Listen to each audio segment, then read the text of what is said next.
Now we're in for our second pizza, which is an ortolana, which is like a vegetarian kind of pizza.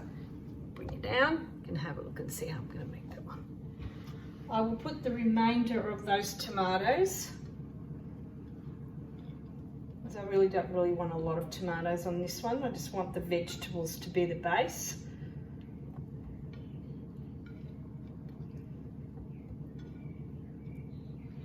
A little bit of the oil.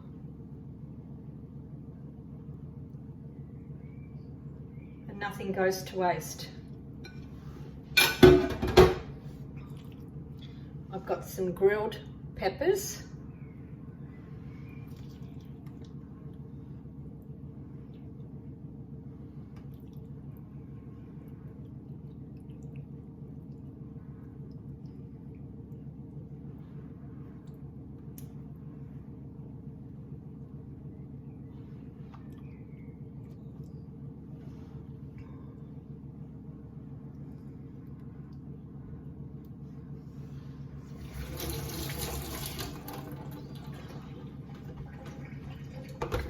Oregano.